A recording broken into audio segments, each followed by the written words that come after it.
అంటే ఇప్పటి వరకు కూడా పవన్ కళ్యాణ్ ప్యాకేజ్ స్టార్ అని ఇట్లా వైసీపీ వాళ్ళు అంటూనే ఉంటారు.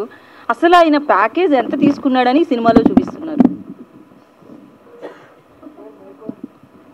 అది కేవలం ఇద్దరు వ్యక్తులకు తెలుసు. వాళ్ళిద్దరూ ఇందాక స్క్రీన్లో చూశారు మీరు. ఆ పర్టికులర్ మీటింగ్లో పని మనుషులు లేరు. సో మీరేం నెంబర్ ఏం చెప్పరు, ప్యాకేజ్ అంటారు అంతే. ఇది వైసీపీ వాళ్ళు అన్నట్లే ప్యాకేజ్ అంటారు కానీ ఒక నెంబర్ చెప్పరు, ఇన్ని కోట్లు అని. కానీ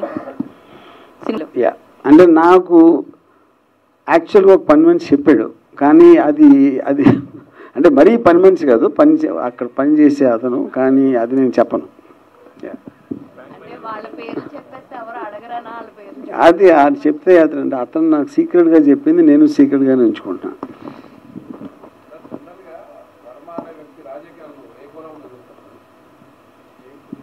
లో యాంగిల్ ఆర్జీ గారు, లో యాంగిల్ అంటే ఎందుకు అంత నవ్వుతున్నారు? ఏం అర్థంగా అనిపించింది మీకు దాంట్లో? ఏదో yeah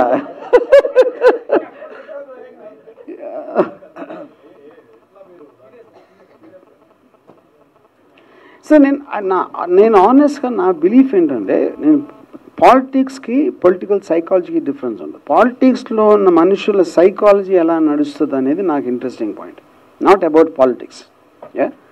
the technical aspect of politics, ప్రజలు ఎలా చేస్తారు, ఏమేం చేస్తున్నారు, ఏం స్కీములు పెడుతున్నారు, లేకపోతే అదంతా. కానీ మనుషులు అన్నాక ఇన్హెరెంట్లీ అందరూ పొలిటీషియన్సే ఉంటారు. ఇంట్లో ఫ్యామిలీ మెంబర్స్ కూడా పొలిటికల్గా ఉంటారు. దట్ సైకాలజీ అలాంటి పొజిషన్లో ఉన్నోళ్ళు ఎలా పనిచేస్తుంది అనేది స్టడీ చేయడం అనేది నా మెయిన్ ఇంట్రెస్ట్. ఆర్జీ గారు, నిజమైన పవర్ ఎవరు లాక్కోవాలని మీరు చెప్పారు. అంటే మీరు ఈ సినిమా ద్వారా ఏదైనా లాక్కోవడానికి ప్రయత్నం చేస్తున్నారా ఇరు పార్టీల నుంచి?